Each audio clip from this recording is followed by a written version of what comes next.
Now, our next story is almost amusing because when you think of the US Secret Service, you think of discipline. But a couple of officers have found themselves suspended this week in, well, what I would say is a rather unusual set of circumstances.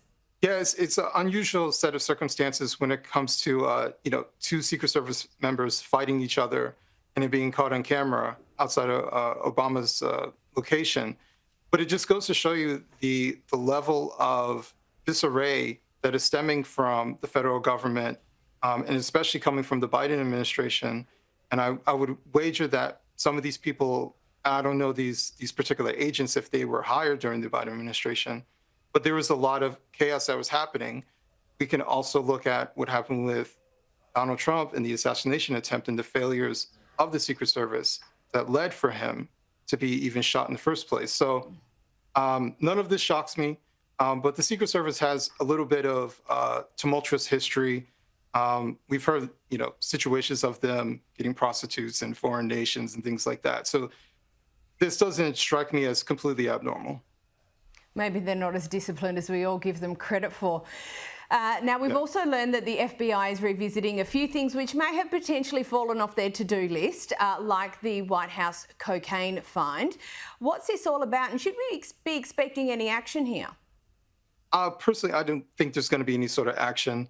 We're talking a small amount of cocaine. Not that there should be any cocaine in the White House, but it was very clear that the Biden administration wasn't going to take this particular situation seriously. For all I know, it could have been a staffer who left some sort of cocaine in the White House. I don't know if this is that big of a deal. If it was a lot of cocaine, if it was a large mountain of cocaine, then it would be a different story. But it looks like it was for personal usage. They can do their investigation, but I don't think much will come from it. Now, on to Democratic Senator Michael Bennet, and he's had a crack at his own party, his party's brand, I should say, and I'm sure there's some truth in it, but shouldn't these concerns be raised and dealt with internally? No. I actually like it that it's public. Okay. It shows that it tells the American public that they're finally waking up just a little bit. There's a little bit of glimpse, a little bit of a hope for them realizing that the Democratic Party is lost, and they finally recognize that they're a bit lost. And some of, especially the Blue Dog Democrats, are getting fed up of the progressives who've taken over, who've led this charge of being anti-male and talking about patriarchy and everything is oppressive. So yeah, there's a bit of disgust, and I'm glad it's finally happening. I'm one of those Democrats who walked away and became an independent because of this very thing. It is a party that is not appealing anymore. It doesn't speak to the majority of the American population. They cater to a niche audience of typically wealthy elitists, coastal elitists, and they don't speak the same language I do. They don't have the same concerns that I have. So I'm glad that he's actually being public about it, because whether, the reason for him saying this is because he's anti-Trump, whatever, but he is speaking some truth, that their brand is actually terrible. Mm. And I suppose for people out there, like you who are worried about the brand, you're hoping that they maybe have just worked it all out. Now, the US's enemies have criticised Donald Trump's proposed $175 billion Golden Dome missile shield. Is this meant to be a joke? No, actually, he's very serious about it. I believe it was during Trump's first administration where Space Force was brought about. So he's very serious about reinforcing space, having some sort of space command, looking out for America's interests when it comes to space as well. Of course, North Korea and Russia aren't going to like it. But trust and believe, if they were the ones doing it, they wouldn't be complaining. So, they're saying that this might turn into another space race or arms race or some sort of race. But I don't really care what Russia or North Korea thinks about this. What I do care about is actually how much is it really going to cost. Some estimates are saying that his numbers are very conservative, where the real estimates may be 4 times the amount that he's claiming. So is this worth it? And actually, how long is it going to take? Is this just going to be more government bloat? And that's the thing that we should be concerned with. Yeah, that is a definite question that the American people, I'm sure, are very interested in. Now, NPR is suing the government over Trump's executive order, obviously, which was aimed at the public media. What's the claim, and does it have any merit? Yeah, their claim is that Donald Trump is impeding on their First Amendment rights, but he's not.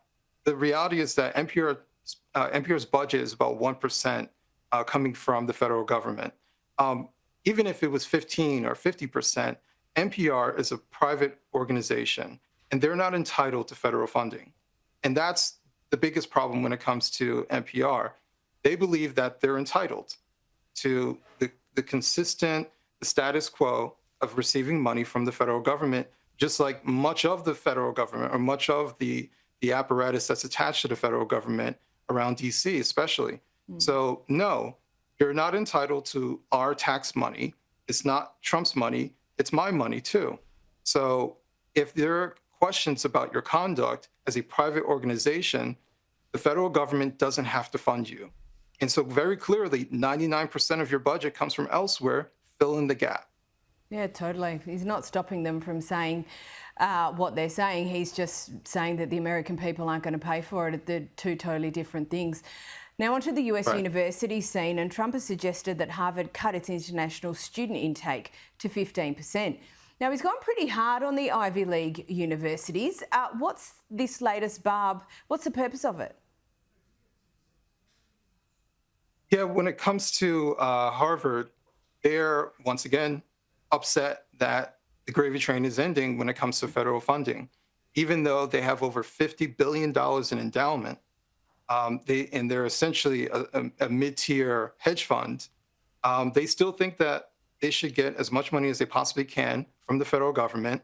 And they especially don't like it that Trump is calling into question how many foreign students that they bring in and for what reason. And it's very clear. I mean, it's an open secret. You charge a crazy amount of money for foreign students to come into your school.